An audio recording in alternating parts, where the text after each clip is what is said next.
We're previewing UFC Vegas 85, Dolidze versus Imavov. Let's do it. Let's go! Indeed. Let's go. Where are we going? We're going to see our friends, Fred and AJ. Hey, Fred and AJ. Hey, Fred. Hey, what's up, gringo? How dare you? Already with the racist terms. He's starting off. Gringo! You know? That's a racist term. Man, I've been watching. No, you are a gringo. Listen, I'm going to tell you something. Like a guy gin. I've been watching. What's that? I wasn't sure if he was talking about you or me. Oh, yeah, Freddie is really, Freddie's the real Latino in this show. Listen, I've been watching a new Pinche Netflix cabron, AJ. show. I've been watching, what's her name? Griselda. Did you watch that, you guys? I have not seen that yet. It does look interesting, though. I'm going to start watching it. It's good, yeah? It's so good, man. That's my kind of show. I want to watch it again. Yeah. That's why I'm saying you gotta understand my intro, man. Yeah, I'll watch that. Griselda, crazy, from about Griselda Blanca or whatever. Griselda Blanco. She was. I've heard about her. Blanco. Big drug dealer. Sold a lot of cocaine. She was like notorious. You know, there's a quote by Pablo Escobar. I'm not sure if I'm 100% correct, but he says he feared no man except a woman named Griselda. Ooh. You know, he feared that's no probably man, on the show. I don't think that's real. No, it's real, dude. I'm telling you. Check it out. I think I messed up the quote, but he was so afraid of Griselda. That pendejo had cero miedo. No fear. Cero miedo. Yeah, man, the amount of cocaine that was being trafficked, he was making $80 million a month. $80 million a month. Think about it. That's a lot of dinero. That's a lot of dineros. Robert De Niro's. Robert De Niro's.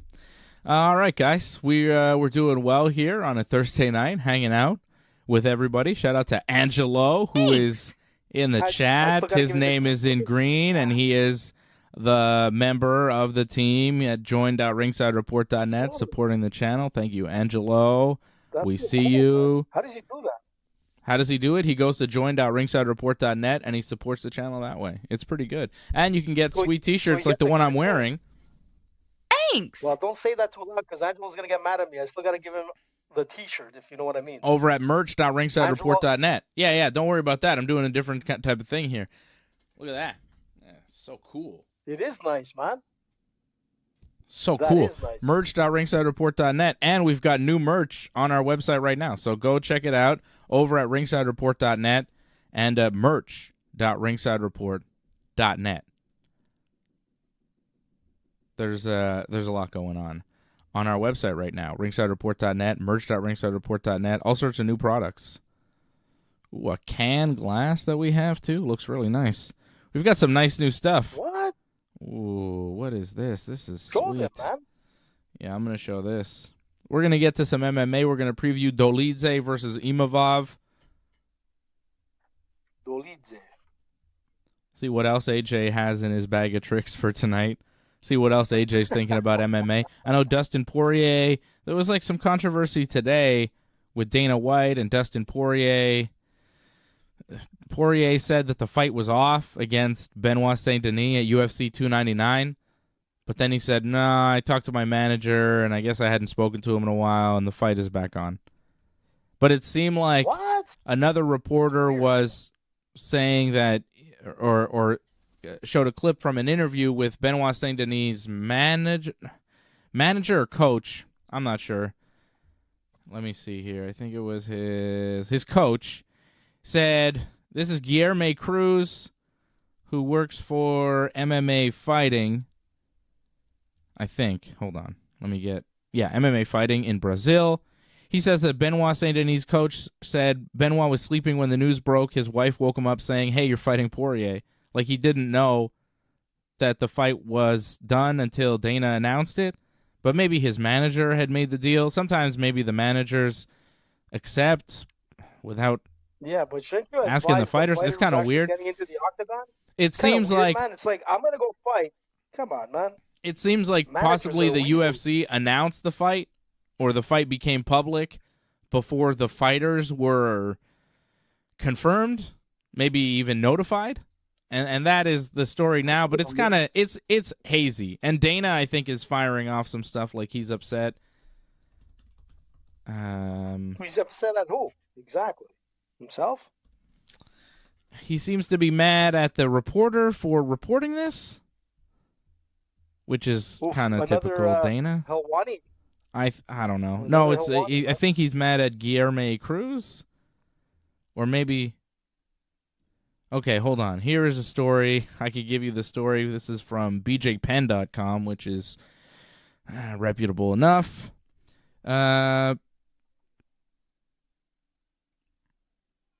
Dustin Poirier apparently said that the fight with Benoit Saint-Denis was off. He said that on Twitter. That's true. And then he texted ESPN's Brett Okamoto saying that the fight was never agreed to even. And that was reported by ESPN, that there was no contractual agreement before the fight was announced and we couldn't come to terms. So the fight was off. So he was saying that the fight was off. And then Guilherme Cruz said that Saint Denis coaches said they didn't know the fight was happening until Dana had announced it. And then Dana White said, trying to get where he said this. He wrote this. Hold on. Where did he write this? On Twitter?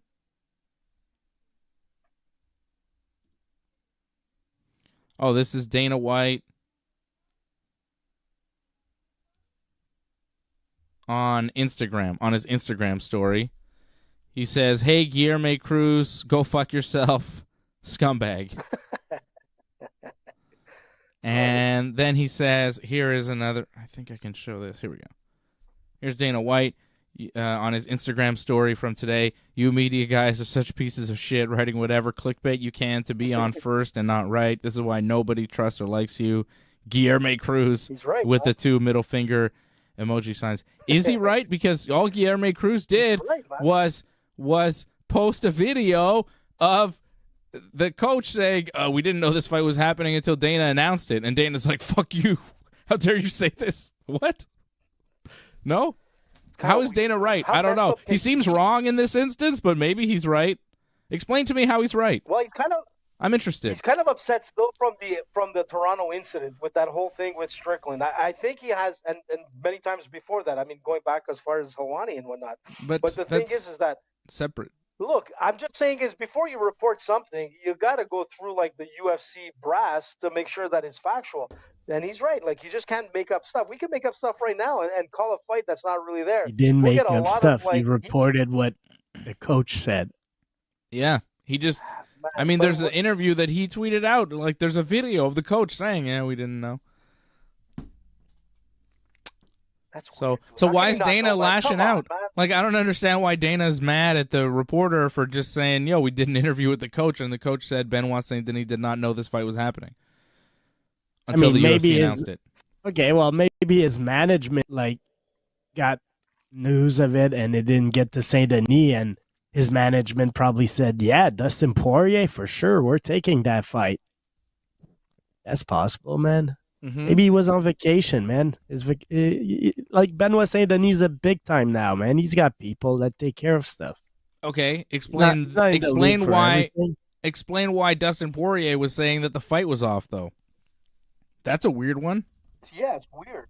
It's weird, man. Like, this whole fight seems odd. I mean, like, his first hot there's sauce a Saint-Denis business stuff. is doing good, man. Might be making more money there from selling hot sauce than fighting. I don't know, man. This is Dustin Poirier at noon today. He looks good, man. "My fight's off, but still working." Okay? Him posting, noon today, fight's off, still working. Then, when was this? 4:27 today. "Sorry, folks, I jumped the gun. I couldn't get a hold of my manager for a few days. I just spoke with him and Hunter," who's a UFC matchmaker, Hunter. Misunderstanding, man. Misunderstanding on my part. Fight is on. See you March 9th in Miami. But this fight had a lot of misunderstandings. It's weird. And now Dana White is like lashing out at the reporter for saying, I don't know. But maybe I don't know. Little news day, man. People I are guess. jumping on this. It's a shit Yeah, show, We're bro. doing it didn't seem so. like a big story to me. Ain't much. Yeah, but it's just funny when Dana is telling reporters to go fuck themselves. It's I like wow. it, man. I'm telling you, he's I- so pissed about Toronto. I want man. Dana to be Dana, man. Just be Dana. Like all commissioners should be more like Dana. Money in the Oh, bank, yeah. man. He says it as it is. I like Dana. He's fun. He's fun. He's an interesting character. His interviews and press conferences are always good. Always, noteworthy. Always worth watching. I like Dana White. He's cool. But Remember, he used to I do don't know. like the scrums, and his scrums used to get like more views than pretty much anything. Mm-hmm. Those scrums were great. Not much Yeah. happening, man. I like that This is people are jumping on like how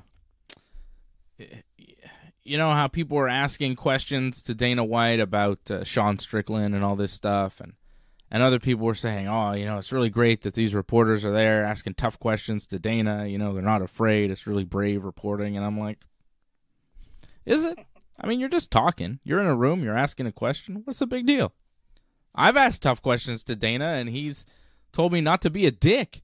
Right to my face. He's like, well, it was such a tough question that Dana White looked at me dead in my eyes and like, don't be a dick. I was like, I'm not being a dick. I'm just asking, Dana. Come on, man. He knew what I was asking, and we're not going to rehash that old story. But, I'm just saying that it's not an act of heroism to ask Dana White a tough question. You're in a room. You're a reporter. You have a microphone. He's got a microphone. If he says some mean things to you, it's not the end of the world. It's actually good for you. It's actually good. True. If Dana White singles you out and starts talking shit about you as a reporter, that's more clicks for you and your site and whatever the hell you're doing. It's positive.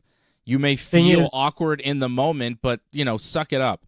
This is what you're in the UFC media core. You're not in some sort, you're not following the royal family here. You got to know what you're in for when you're in the territory that you're in, and you got to understand when you're asking some of these tough questions, you may get some tough answers back. But that's the UFC. Got to knuckle up sometimes. I agree with you 100%, but I don't think that's the reality, though. I think I wish it was like that, but I think too many people are scared of losing their credentials. And it's not only in MMA, it's in every sport these days, man. Like, whether it's NBA, NFL, these guys, like, they cover a sport that they have broadcast rights. So, like, they're not that critical. Their company has money to make from it. And it's the same thing like MMA, they're not too critical because they're scared of losing their access and all that. It could be better. Yeah. Yeah. I mean, there are some legit, news sources in MMA, some legit MMA people out there, but there's a lot of people that are scared to lose a credential, to lose the access.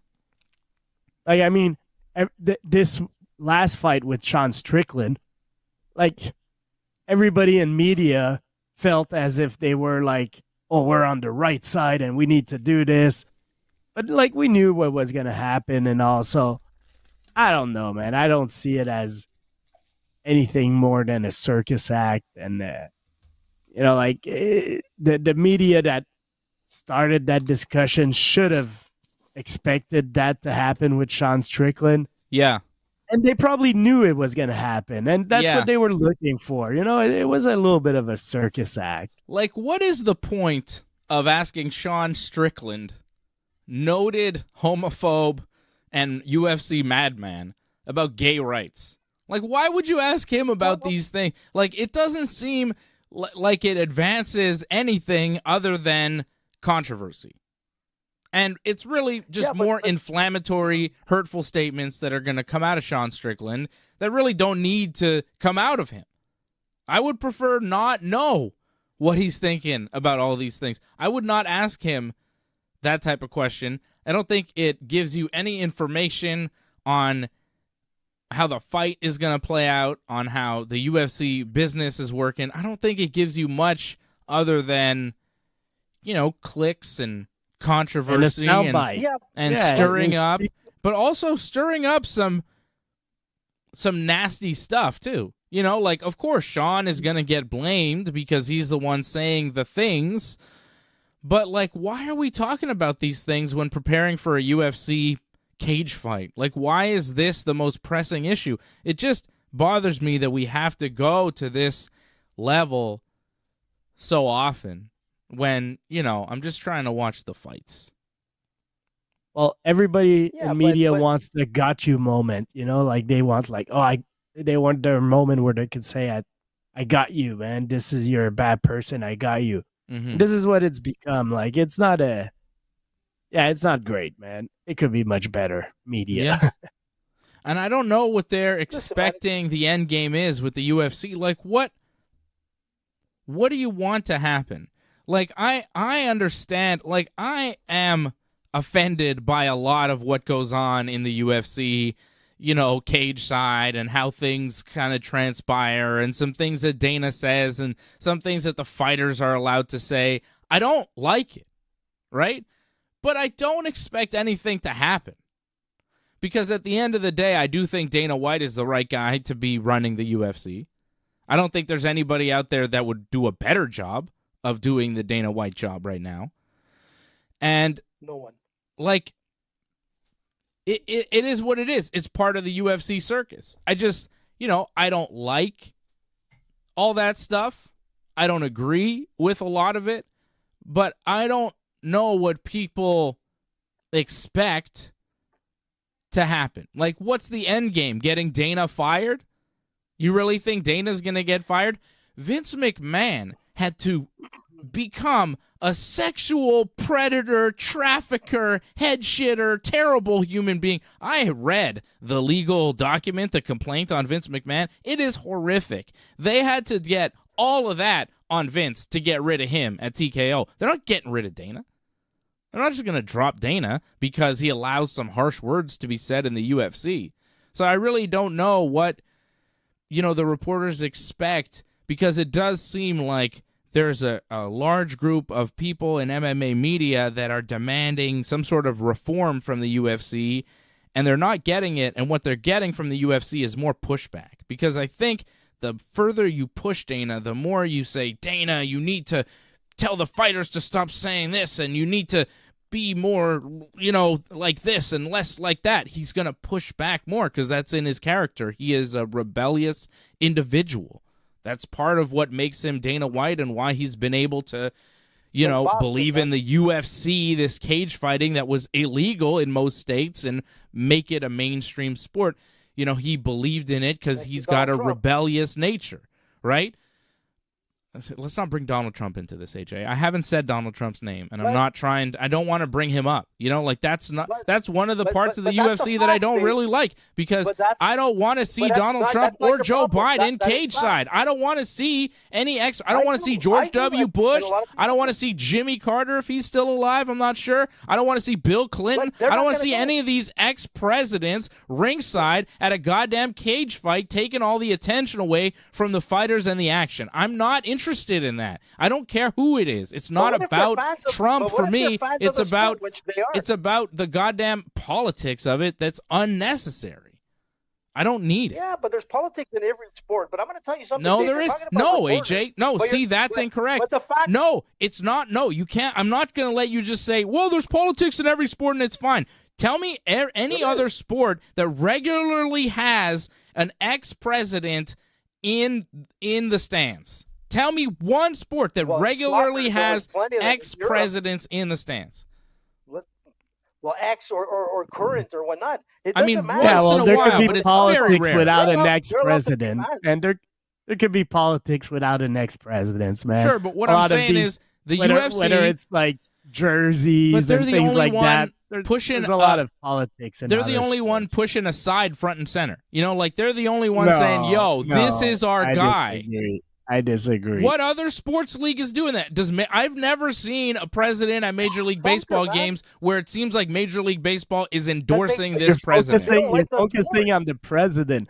I'm talking about ideology where where they're forcing teams to have special jersey nights and things like that. So that's the opposite Yeah, side. true. UFC That's celebrates Pride Month too, Fred.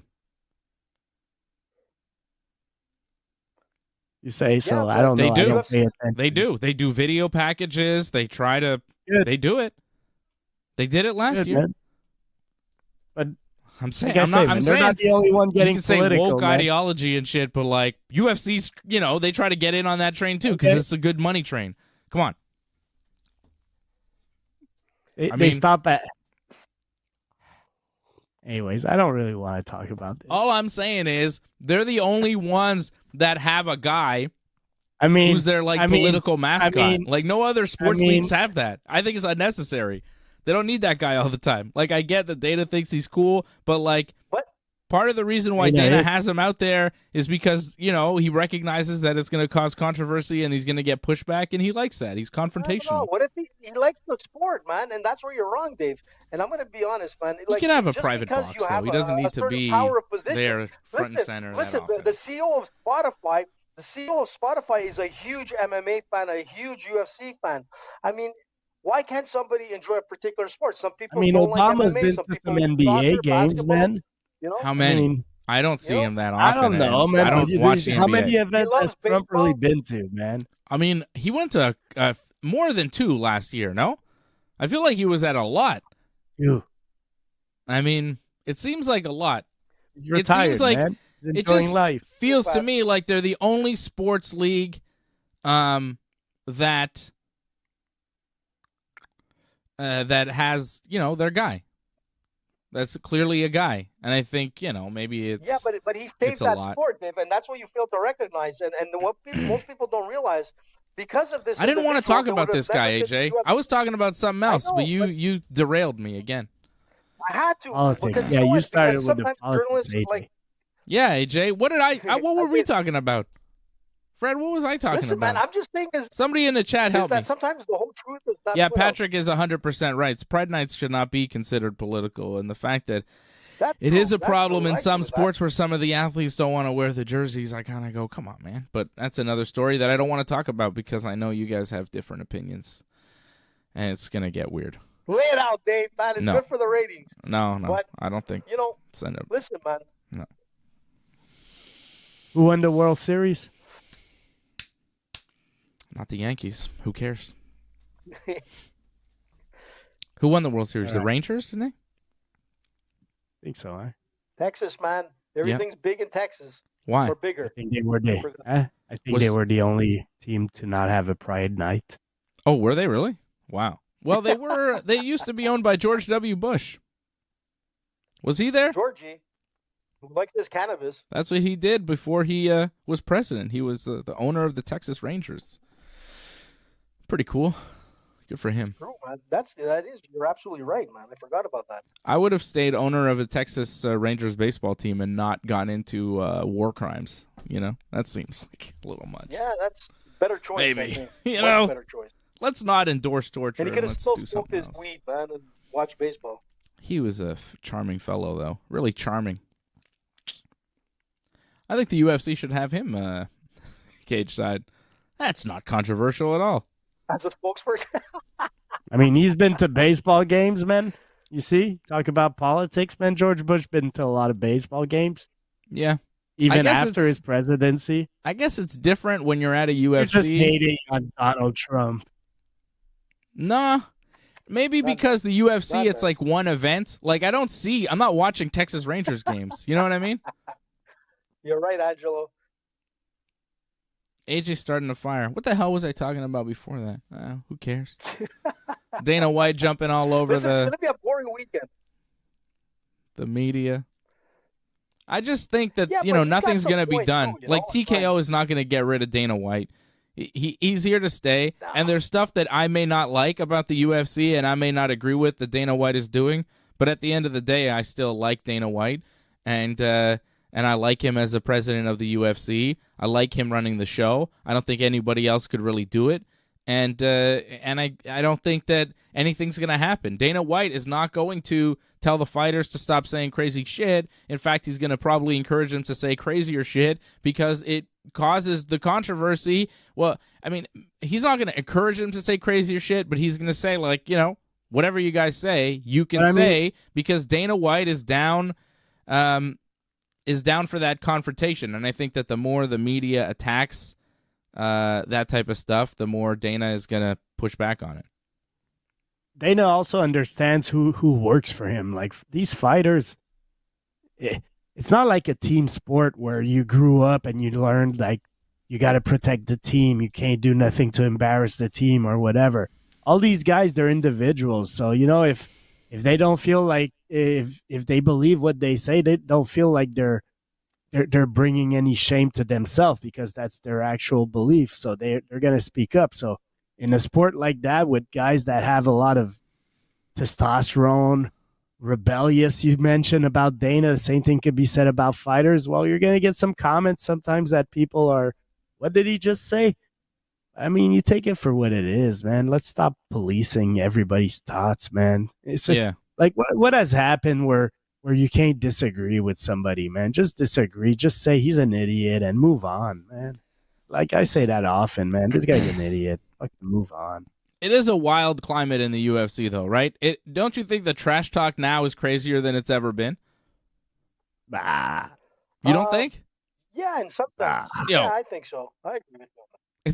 It's been crazy. It's been pretty Mark nuts. Coleman told Tito Ortiz about his porn star wife. I mean, what do you want me to say, man? It's always been. It's the fight game, man. Mike Tyson said he was gonna fuck somebody until he loved him, while calling him a gay word. You don't have to say it. Yes, like, he doesn't understand. So I mean, it's not. It's always new, been man. crazy. This is the fight game. Yeah. No, you're right. But the thing is, it's a bit different today than it was in the past because of social media and the fact that everybody has a phone. I mean, you can develop your own promotional material just by a click. I mean, back in the days of Tyson and going all the way back to Muhammad Ali, who used to trash talk, like, sidelines and whatnot. I mean, not to the level that we see today or the language that's used. But the difference is that there's so much opportunities to get a clickbait on a 10-second, 20-second, 30-second reel at any point on Instagram, Twitter, wherever you want to go. You can have an opportunity to become, in the news and start being on a trending platform. Are you describing social media? What are you talking about right now? What is this? I'm just saying AJ is that you have an we're opportunity, no matter what. If it's like me and you, like, we start dishing and we say something that's not correct, it's going to be all over the place, and that's the difference why it's so much more heated today, and all these fighters can say what they want. And if they say something maybe that they didn't want to say, they can't backtrack because people are taping everybody at every second, man.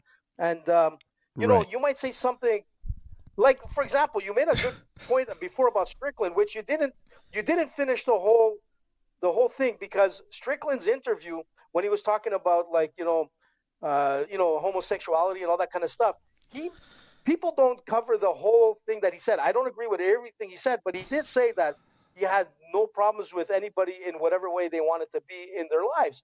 And that's where you don't hear that part. You just hear the narrative that the media wants to push you. He also said some other stuff, AJ. I don't know.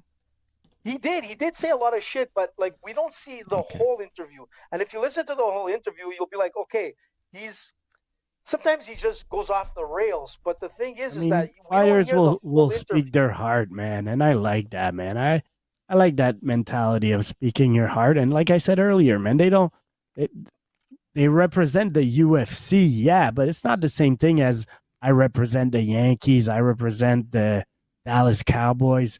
Yeah. Like, you're an individual here, so it's not the same thing. And I think there is a point to what AJ was saying about, Twitter and Instagram. The fighters do have this outlet now to push whatever message that they have. And a guy like Sean Strickland is going to go out and say some wild stuff on his Twitter or Instagram. And then when he's in front of a bunch of people with cameras and microphones, they're going to ask him about some of the wild shit that he said on Twitter and Instagram. And that's just the nature of the beast in 2024. That's just how things are going. Dave, think about this. Are people going to ask Sean O'Malley about his open relationship? Because that was a topic of conversation at one of these UFC press conferences at some point. I know O'Malley's fighting in a couple weeks or a month or something. Like, are people going to ask him about that? Should they? I mean, I don't think they should. I don't see what we need to know about it. But if somebody does, I'll listen. Well, like, what's the line here? You know, I don't know what the line is. Freak show always. Yeah, you know it what, is a freak Dave, show. I was gonna say, just imagine if there was like so many phones available in the days of Don King, in like when he was doing his boxing promotion. This guy was insane. Half the shit that he said, man, you know, it was incredible. But that's what I'm saying is that, man, you know, if there was cameras or phones like we have today, back like 30 years ago, you'd hear some pretty nasty stuff, even back then, man. It's probably even worse at times. Yeah, probably. Okay. So Dustin Poirier is fighting Benoit Saint-Denis. All that to say, that fight is on for UFC 299, which is coming up in a while, in March, I guess. 298 is the 2nd. Next one.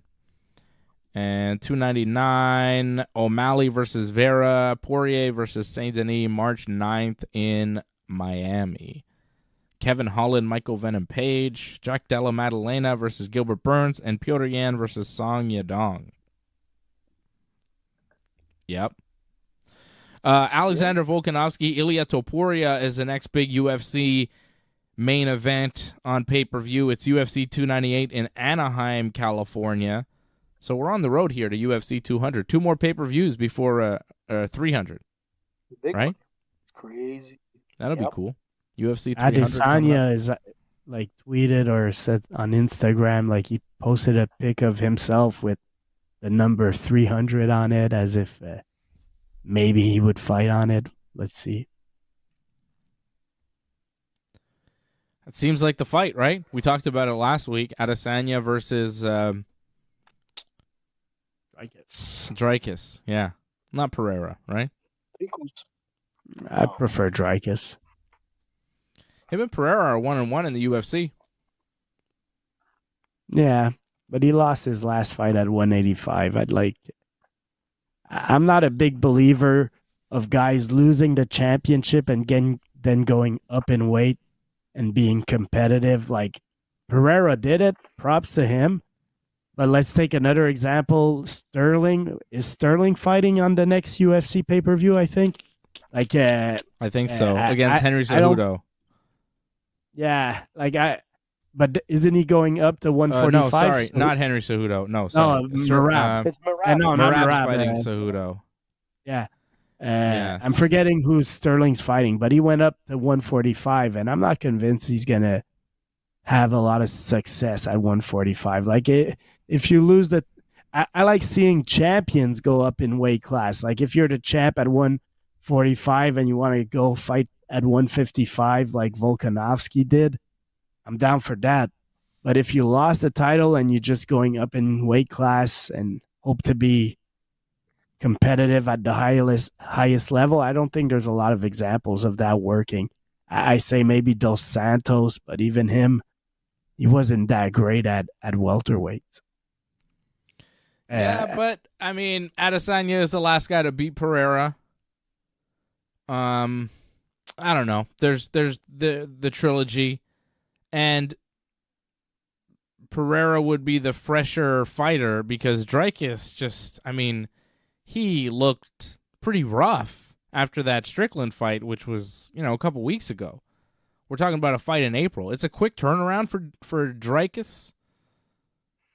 So I wonder, I don't know. I don't know what the UFC is going to do. Like, if they have Adesanya, right, and they're thinking either Dricus or Pereira, they might go with Pereira. But I know what you're saying. Like, why should he get a title shot? But why should he get a title shot at 185, Fred? Because he was one of the greatest, if not greatest, champion of the division, man. Yeah, but he's lost to Strickland. I think he's, 1-2 in his last 3 fights? Right? Because he has one win over Pereira, and then the loss to Pereira before that, and then the win, and then the loss to Strickland. He's 1-2 in his last 3 fights. He's coming off a loss Should he get a title shot, right? I mean, I know what you're saying. I think he should, but I think that same logic could apply to the light heavyweight title because of his past with Pereira. That's what I'm telling you. I'm like, yeah, we're giving him a middleweight title shot, but you can make an argument that he doesn't really deserve that. But I mean, whatever. I don't know. I also have in memory how Yan destroyed him at a light heavyweight, so I don't believe in Adesanya as a light heavyweight. Destroyed him with wrestling, bugs me also. Destroyed him with wrestling. Yeah, right? I agree, but I mean, Yan's still in the division, so I mean, if Adesanya were to win, I would see him as a what's the term in wrestling, a transition champion or whatever. Like he's there to give the belt back to somebody else. Yep. You might be right. I think the Dricus Duplessis fight is the fight to make. I keep calling him Dricus, but it's Dricus. Dricus. Dricus Duplessis. I don't think he speaks French, though. It's confusing. Duplessis. I think it's Dricus Duplessis. Or Dricus... Dricus Duplessis? Dricus? Is it Dricus or Dricus? You know what I mean? Dricus the Freakus? I like Dricus the Freakus. Angelo says he threw out the first pitch of the Yankees game post 9/11 about George W. Bush. Yes, that is true, but that was before he went to war and did all those things. And, it was a different time. And there was a lot of support, and the Yankees lost that World Series to the Diamondbacks, and it was really sad because, it felt like they should have won in 2001, a little boost of morale for the city of New York. But no, that dirty bastard Curt Schilling and the shitty-ass Diamondbacks beat the Yankees that year. You see, again, with the dirty bastard for Curt Schilling. I wonder what bugs you of Curt Schilling? The fact that he pretended to have blood in his sock to, have drama. He's like a punk bitch. I don't know. Okay, he sucks. Okay. He played against the Yankees and won. He was good at pitching. I know he said some controversial things, but that's not even why I hate Curt Schilling. I don't even pay attention to what he says because he's a rat bastard because he played for the Diamondbacks and he sucks. And the Phillies. I don't like the Phillies. I really don't like the Phillies. I don't like any Philadelphia sports team.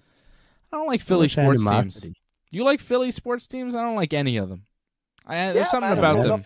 I don't like them. One of the best teams of the 70s and 80s, but man, 70s mostly. No, I think that's the thing. I don't like Philadelphia sports teams.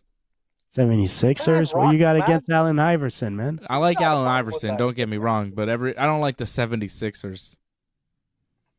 I like Andre Iguodala, though. He was good, too. Charles Barkley. But did he play for them? You don't remember him as a Sixer. You're too young. No. Yeah, Johnny North. Randy Johnson did help, but we don't have to talk about Randy Johnson because eventually he wore the pinstripes, and that's, respect. Wasn't he a former Expos? Not really. Kind of, not really. Yes, he was, Dave. He didn't actually ever pitch a game with the Expos. You never pitched in majors for the Expos? No. I thought he did, man. He closed the game once. I don't think so. I think it was maybe just minors. I don't think he was ever in the majors with the Expos. Okay. AJ, you're disputing this? You want to go? I think I mean, he would be right, man. AJ would be right, man. What? In 88, he went 3-0 with the Expos. And in 89, he went 0-4 with the Expos. I don't believe that. I don't believe you, man. Was he man. He was starting pitcher, Freddie, at the time? 26 innings and 29 innings. I didn't know he actually pitched for the Expos. Is that real? I don't believe it. Man. I don't believe it. Listen, man, the Expos had some of the best pitching around, man. From Martinez to Wetland to you name it, man. Randy Johnson who became traded him for Mark Langston. The thorn for the Yankees. I know that. I just thought he never actually pitched for the Expos. I guess he did a bit. Perez, man, we had so many great pitchers. A bit. 11 games. Man. He was not remarkable at that point. Well, that's too bad. I guess But AJ's right. I hate when that's AJ's right. That's really disappointing. Yeah, tends to be right. Rarely right, That's so nice. it's really, you know. So you got to put this as a notch, Johnny. How many Don't parlays have forget you the hit? show. How many parlays have you man, hit this year? The- I'm gonna say the- 0. That's pretty much it. Knockout, man. The bell didn't even save me. Exactly. Let's see if you can hit But one this week. weekend, I can feel it, man. You got nothing. That's what I'm saying. You've can got feel it. nothing for this week. I don't have much. I got to tell you, I don't have too much for this I week. mean, this fight card is god awful. Yep. It is not Come on. good. Dana, what the fuck? I mean, I think they're saving all the good I'm looking fights at for the UFC poster. 300. I'm looking at the poster. I'm not sure who's Dolidze and who's Imavov. Exactly. That's not a good sign. It's not a watch-along card. That's I am not sure either.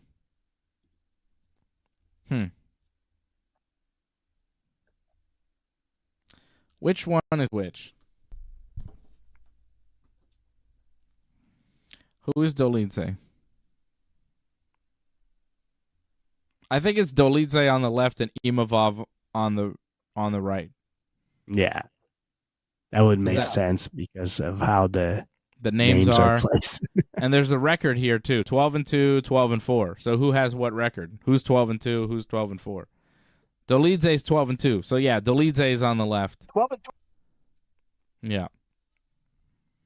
Yeah, Roman's 12-2, man. He's pretty good. I mean, they're good fighters. This is a good fight. Yeah, but Roman lost to Martin Vettori on his last fight. He wasn't looking good, man. Vettori outstruck him 6-71, and he's going up against Imavov. Imavov, if you look at his credentials, man, this guy is a much sharper striker. Amazing kicks.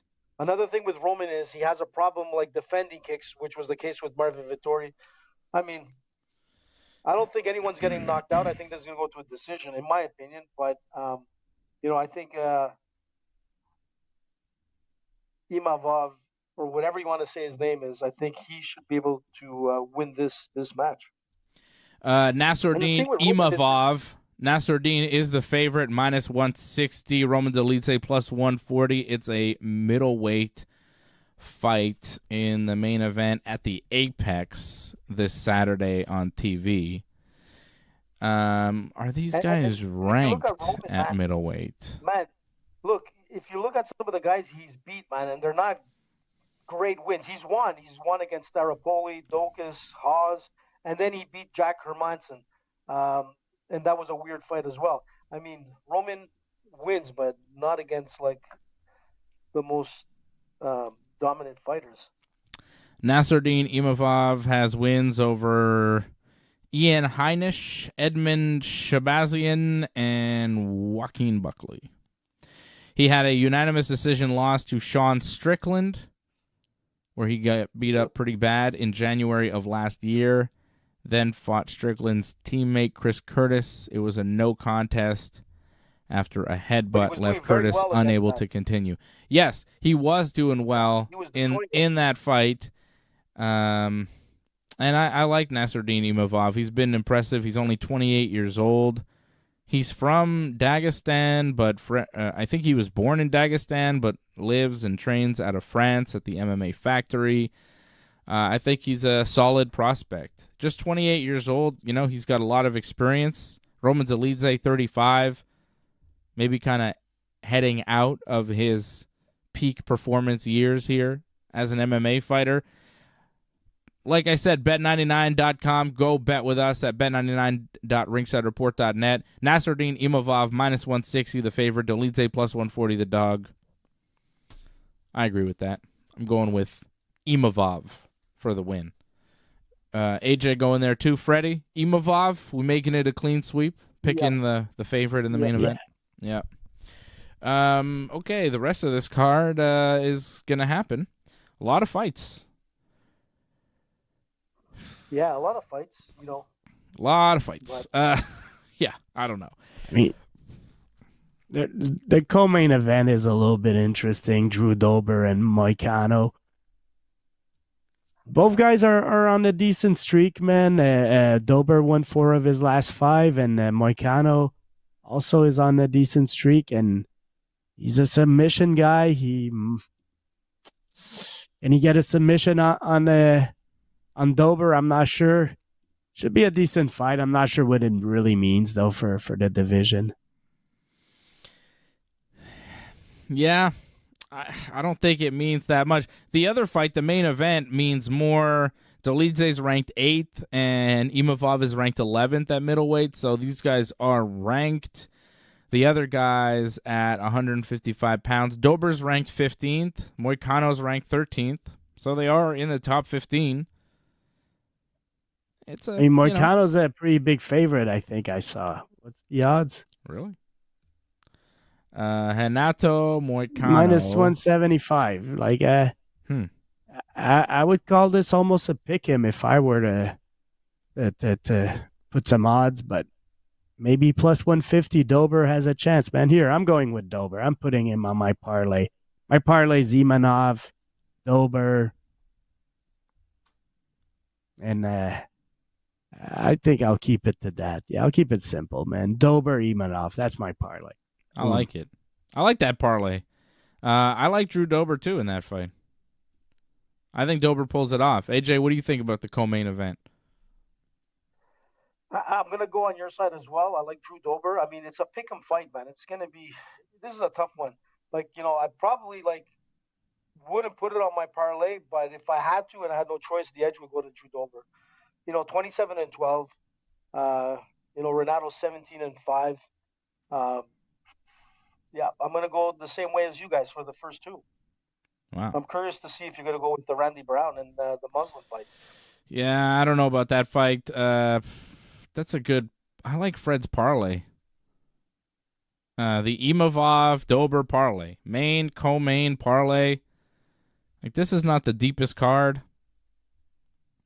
And right now, let's see. Imavov Dober parlay, which is the Team Fred parlay, right, Fred? That's what you're going with? Let me give it to you here. Bam. It's a good parlay right here. This is solid. There's Dober plus 150, Imavov minus 160. At plus 306, 20 gets you 81.25 over at bet99.ringsidereport.net. That's solid. I like that parlay. I might go with that too. I don't know about the rest of this card, AJ. This is kind of a weak card. It's hard for me to pick. I'm not super familiar with a lot of these fighters. I know some of the names, but I know Salikov and Randy Brown. I know Araujo. I kind of know Natalia Silva, but I'm not super familiar with her. And then the rest of the card, I'm like, huh? Who? Molly McCann is fighting Diana Balbita. That's something. Yeah, but you know what? There was so much hype with Molly coming into the UFC and all that, with Patty and all that, and here she is. Kind of a random prelim fight. Yeah. Yeah, it's so weird, from... Yeah. That's how it goes. Good for Meatball. That's the way it is, man. That's the way the meatball crumbles. But crumbling meatballs. I'm gonna stay away from that fight as well. I wouldn't even put it on my parlay. But I'm gonna start off did Freddie pick already? Yeah, he gave us Dober and Imavov, and that's what we're going with. What's your parlay? What do you got? I'm gonna go with the same thing, Imavov and Dober, but then I'm gonna go with this guy called Kizriev. I've been looking at this guy, man. Holy smokes! He's an underdog. I believe he's the underdog. No, Ali Ashkab Kizriev. Ali Ashkab Kizriev fighting Mahmoud Muradov. Muradov plus 135, the underdog. Ali Ashkab Kizriev minus 155, the favorite. So you're going with Kizriev? Yeah, I'm going with Kizriev, the favorite. On that one. Okay. And what about favorite, Randy Brown and Muslim Salikov? I'm gonna go with Randy Brown. Actually, I mean, when you look at Muslikov, he's coming at he's Muslikov. lost 2 of his last 3. Just Muslim. combined The his Muslim first and man. last name. Muslim Salikov becomes Muslikov. Muzzy. Nah, I'm not gonna go with Muzzy, man. He's almost 40 years old, man. It's tough. Muslikov. That's such a good name. That should just be his name. You know, we don't have guys with one name anymore. Rampage, Vanderlei, Muslikov. You know? Krokop, Muslikov. That's a good one. So you got Randy Brown to beat Muslikov. Okay. Anything else? Yeah. He's won 5 of his last 6. That's it, man. I was going to go with the meatball, but I don't trust the meatball, man. So you've got 4 fights on this parlay? Is that it? I'm going with 4 fights, bud. Okay. This is it. This is AJ's weekend. My parlay is going to be the exact same as Fred's, okay? My parlay and Fred's parlay, same. Come on, make it a little bit spicier, dude. Put some spice into the No, because last time I was like, yeah, that parlay is basically what I'm doing. And then you made me make it spicier. That spicier fight lost the parlay for me, and Fred's parlay won. So I'm just gonna be like, yeah, that's a good parlay. That's what I would do. Huh? Fred just picked first. You know, Fred picked first, and I'm like, yeah, pretty much. I don't really have many other fights on this card. I could go with Ali Ashkab Kizriev, I guess, to spice it up, because I do think he's gonna win. There you go.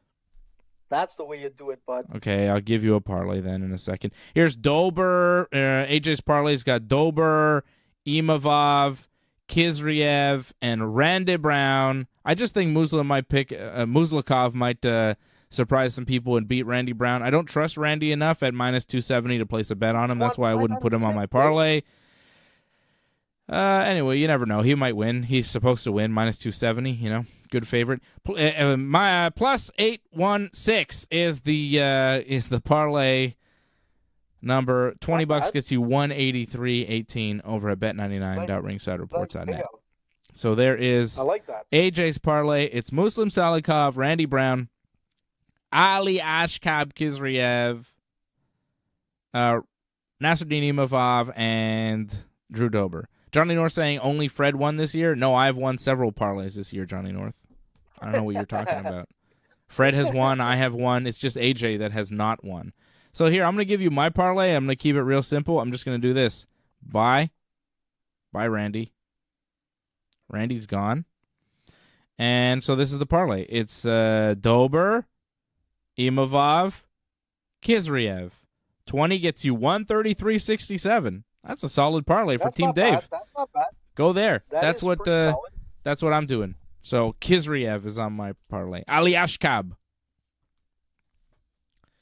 And that's the Team Dave parlay for you for UFC Vegas Dolidze versus Imavov coming up this Saturday. And I will probably watch this while I watch AEW Collision. Bryan Danielson's wrestling some sort of luchador. I'll tune into Collision for that. Seems like Bryan Danielson's only wrestling on Saturday nights now, which is kind of annoying because I like to watch MMA Saturday nights, but, you know, Bryan Danielson. What can I say? He's the best. Fred, we got a question for you from Lior on the chat. Shout out to Lior, member of the team over at join.ringsidereport.net. Fred, have you watched the new NASCAR docuseries on Netflix? Curious to hear how you find it from a fan's perspective. Unfortunately, I haven't watched it because I don't have a Netflix account no more. Ever since they cut down on those sharing accounts, well, I can't share an account no more, so that's a problem. But I do want to find it, so I'm gonna be searching the dark places of the internet until I find it. All right. And maybe I'll watch news it. On the F1, man, the little F1 story there with Ferrari.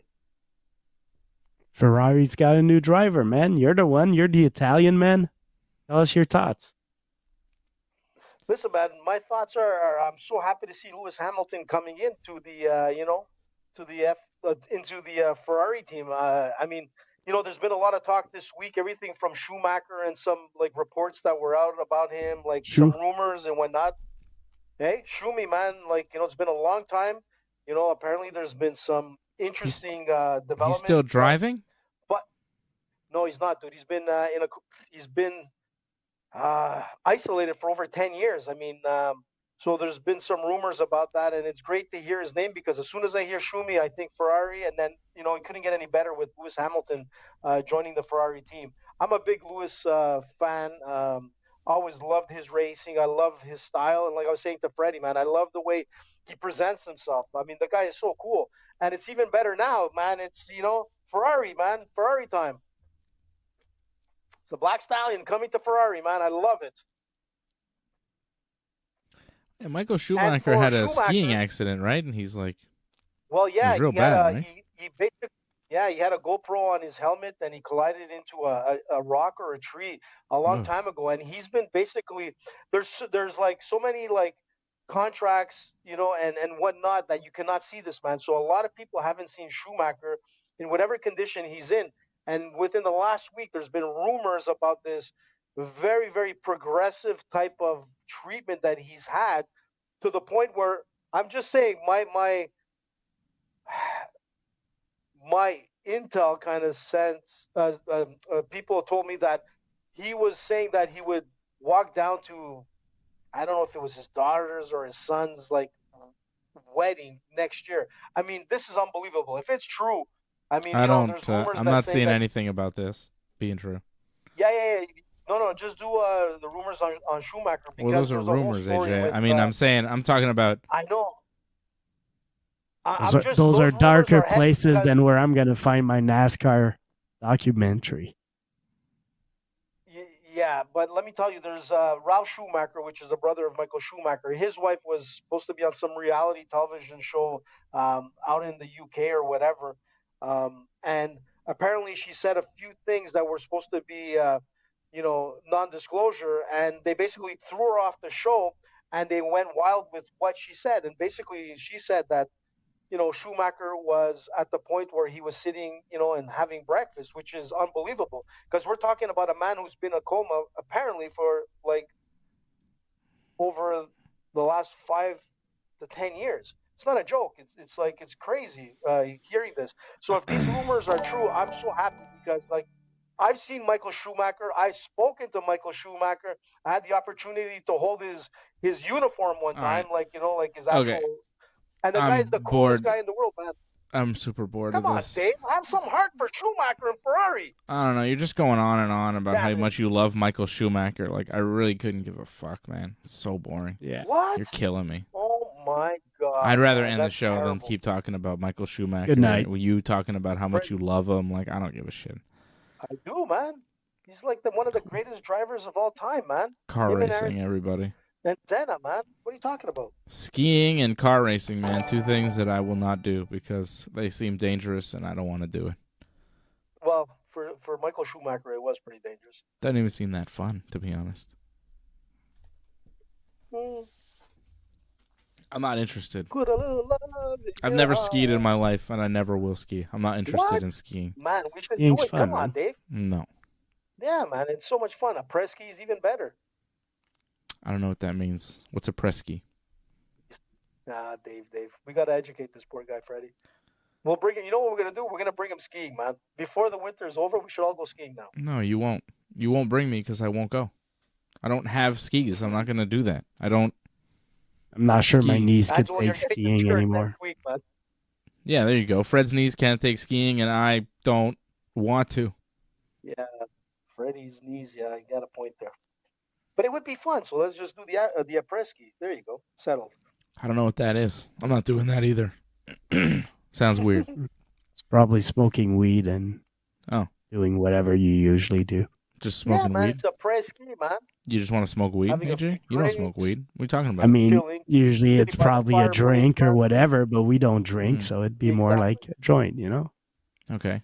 So AJ, you want to smoke a joint in the snow? I mean, we can do that if you want. No, you got to be by the fireplace. Chairlift. That's what you do with the... By what fireplace? Come on.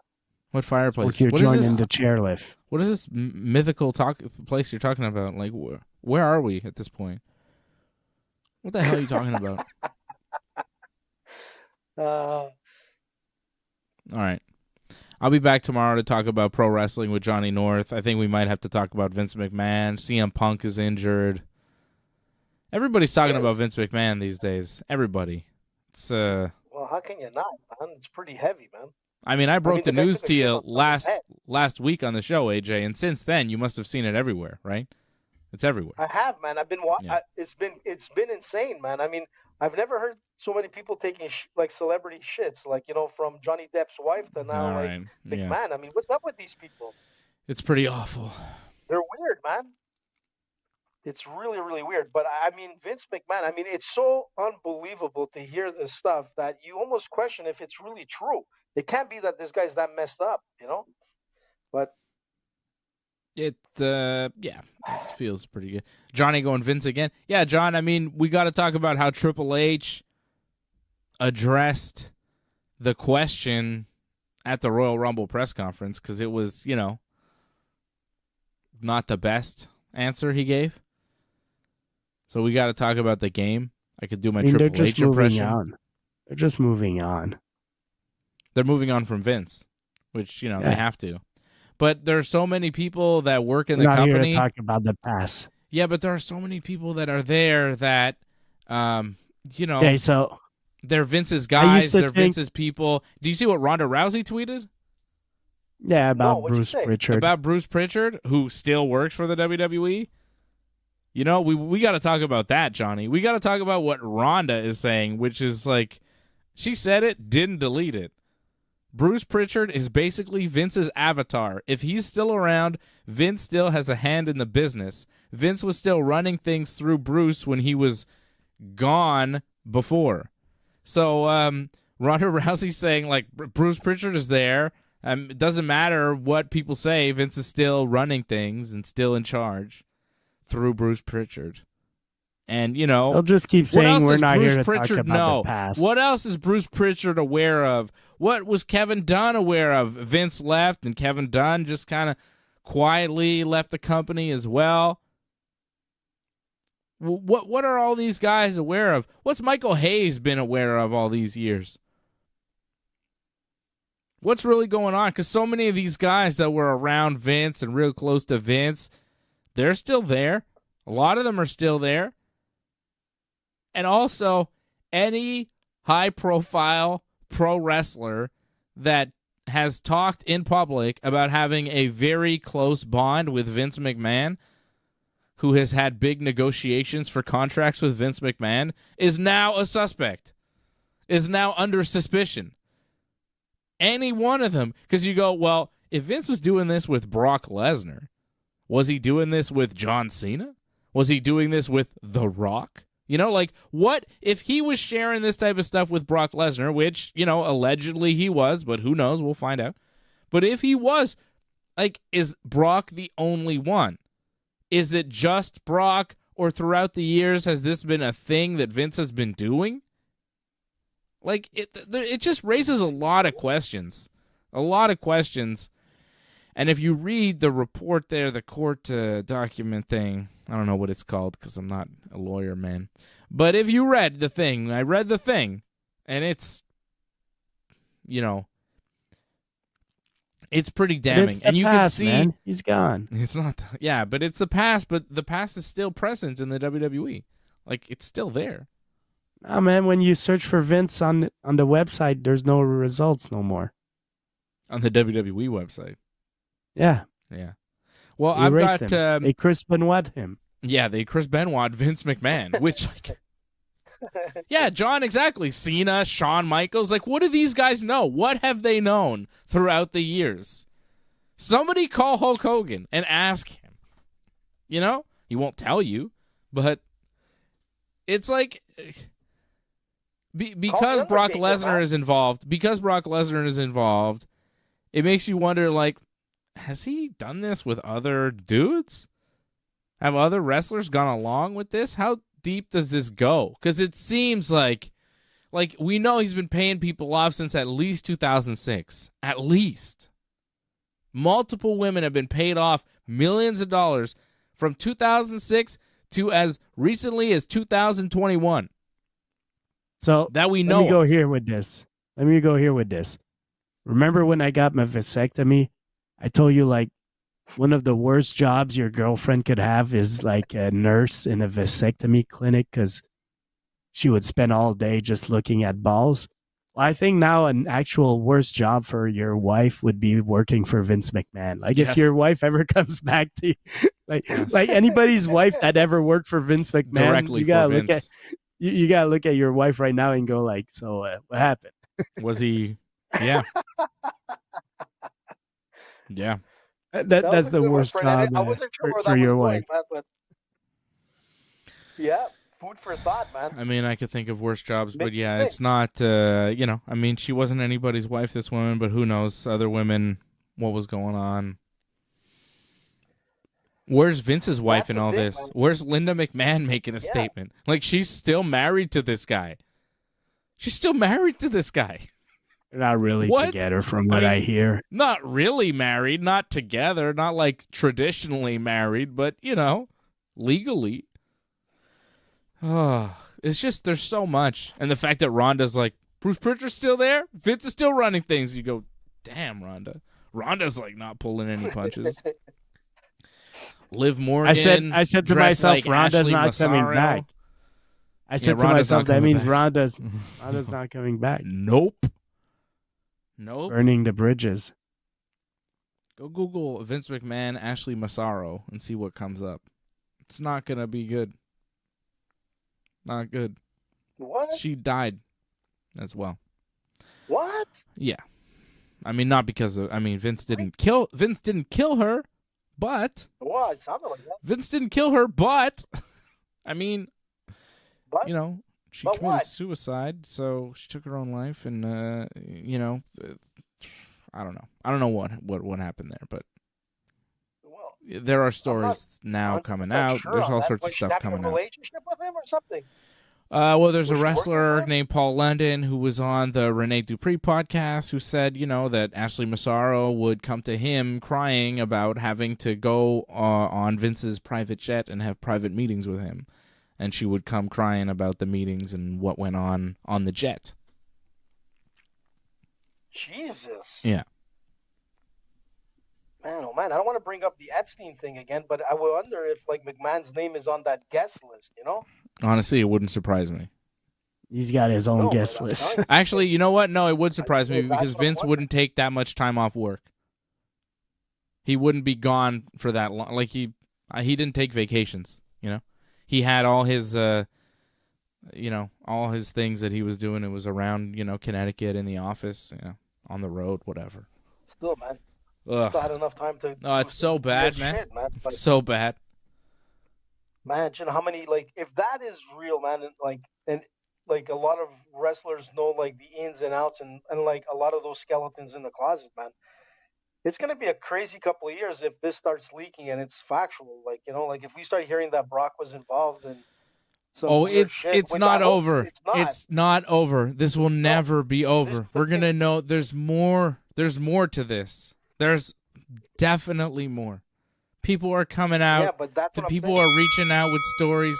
There's way more to this. I'm telling you. This is like just the tip of the iceberg. We're going to see so much of this just pour in over the next few months and years, probably, about Vince McMahon. Look. But I'm just saying, like, you know, it would be hard, and it'll be hard for a lot of fans if this is factual. Like, I love Brock Lesnar, you know, as a wrestler and obviously in the UFC and whatnot. I mean, if he has some weird involvement, man, it would just, you know, I'm not saying that it'll, you know, break my heart per se, but it will definitely, you know, sting Stop and, you idolizing. know, and take away that mystique. Yeah, well, Look, you man, know what, Fred, there's a lot of these fans guys that have are out there that Yeah, it is what demons it in their is. closet. No, for Yeah. sure. I love Vince McMahon, you know, I mean, it's But- horrible to think that Vince has done all these things because of all the cool things that he's done and created, and you know, he created WWE, you know, it's cool. He made pro wrestling bigger than ever. He's done a lot of cool things, you know. Michael Jackson The did Matt cool G. things. Yeah, exactly. It doesn't mean that he is a good Yeah, guy, but and that's- apparently Vince has Well, been that's not a true. very That's bad allegedly. guy. AJ, don't come and start Well, defending Michael Jackson right now. It's not going to be a Yeah, good man. look. We're going to bring stuff up. We're going to say things you don't want us to say, AJ, and you're not ready for Man, it. don't You're start- not ready. Don't mess with my Michael Jackson, man. All right, AJ, don't make me go there. You know what I'm going to say, AJ, and you're not going to be able to defend yourself. I'll tell you, man. Fred knows what I'm talking about, AJ. I know why you defend Michael Jackson. Love Michael Jackson for some reason. All right, show's over. I'll be back tomorrow night with Johnny North for Wrestling Uncensored. Thanks to everybody tuning in. Shout out to the members that I saw here tonight, Angelo Contagonis, Lior over at Joined.Ringside Report. And, of course, Patrick C. Hamilton. Thank you, Patrick, out in Saskatchewan. And I agree with you 100% on your statement there tonight, Patrick. Thank you for that. And thank you to everybody for tuning in and supporting the Ringside Report Network. Yeah, that's it. That's all. We love you. We'll see you again tomorrow. Thanks for sticking with us to the end. We would really appreciate it if you could help us spread the word.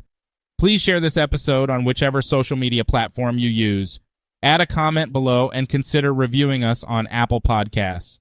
We are an audience-supported network, so consider becoming a recurring supporter at membership.ringsidereport.net. Check out our website at ringsidereport.net. Hope to see you again next time.